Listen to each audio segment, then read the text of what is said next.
જય હિન્દ મિત્રો, હું બળભદ્રસિંહ ગોહિલ ભાવનગર ગુજરાતથી. તો આજે આપણો વિષય રાખીશું બધાને નોલેજ માટે સીટીસી વિશે. સીટીસી એટલે જેમ કે કંપનીઓમાં પગાર ધોરણ હોય છે, જેમ આપણે અહીંયા સરકારીમાં એમાં હર મહિને પગાર મળે, કોઈકને 20,000, કોઈકને 50,000, કોઈકને 60,000, પોતપોતાની કેપેબિલિટી પ્રમાણે.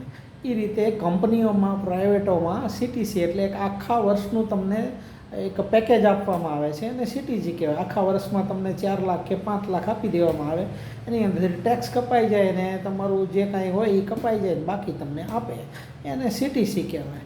એટલે સીટીસીમાં તમને ફાયદો એ કે એમાં ટેક્સ કાપી લે અને તમારું જે બીજું ખર્ચો હોય, જેમ કે તમે ત્યાં જમતા હોય પ્રાઇવેટ કંપનીમાં, ત્યાં જો કપાતો હોય તો એ કાપે અને તમને વળતર રૂપે.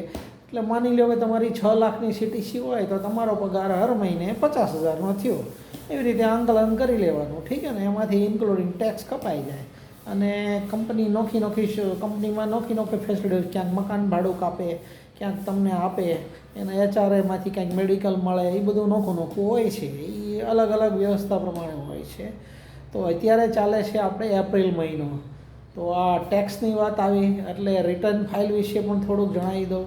ટેક્સ ફાઇલિંગ હર વર્ષે બધા કર્મચારીઓને કરવું પડે છે અને જે નોર્મલ જેમની આવક 4 લાખ 5 લાખથી વધારે મિનિમમ હોય એને ટેક્સ ફાઇલ કરે તો સારું. નીચેવાળાને તો કાંઈ એટલી બધી જરૂર છે નહીં, પણ 5 લાખથી ઉપર ઇન્કમ વાર્ષિક ગણવાની હો ભાઈ, હર મહિને નહીં, વાર્ષિક. વર્ષનું તમારું જેમ કે ખેતીની આવક, બિઝનેસની આવક, ધંધાની આવક, ઠીક છે ને, વ્યાજની આવક, કમાણી, બેંકમાં જે કાંઈ હોય એ બધું થઈ, ઇન્ક્લુડિંગ તમારું કમિશન એજન્ટ ને બધું વ્યવહાર કરતા હોય, દુકાન કરતા હોય, બધું ગણીને 5 લાખ ઉપર થાય તો તમારે ઇન્કમ ટેક્સ ભરવાનો થાય, ઠીક છે ને. તો હવે ઇન્કમ ટેક્સ માટે ફાઇલ રિટર્ન કઈ રીતે ભરવું, તો ફાઇલ રિટર્નમાં નોખા એના સ્પેશિયાલિસ્ટ ભણેલ ગણેલ માણસો ગોઠવાયેલા હોય છે, ઠીક છે ને.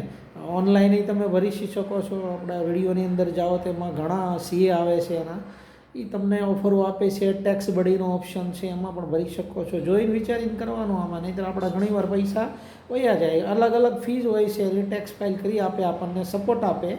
એમાં કોઈક 500 રૂપિયા લે, કોઈક 1000 રહે, અને પછી તમારું કેટલું આવક છે એ ઉપર તમારું કેટલું પનિશમેન્ટ થાય, કેટલી તમે વર્ષથી નથી ભરી, એ બધું આંકલન જોવે પાન કાર્ડ ઉપરથી, બધું જોઈને તમને કહેશે, ઠીક છે ને.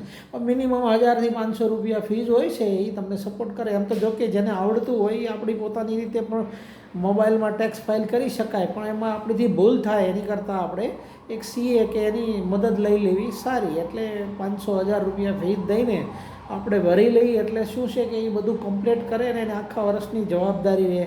કાંઈ કોઈ પણ ક્વેરી આવે તો એનો પ્રત્યુત્તર પણ આપે એ, ઠીક છે ને. ઇન્કમ ટેક્સમાં કાંઈ તમારું રિટર્ન ફાઇલમાં કાંઈ પ્રોબ્લેમ આવ્યો, આ છે તે છે, તો એ જવાબદાર થાય. એટલા માટે સારો અને સુંદર આપણે એક વ્યવસ્થિત સીએ ગોતી લેવાનો અને એમાં આપણે ઇન્કમ ટેક્સ ભરી લેવાનું, ઠીક છે ને. તો ઇન્કમ ટેક્સ ભરવાથી ઘણા બધા ફાયદા છે, બીજા આંતરિક ફાયદા છે, એ તમને ધીરે ધીરે હું જણાવીશ. પછી આજનો વિષય એટલો જ છે. જય હિન્દ, જય માતાજી, થેન્ક યુ.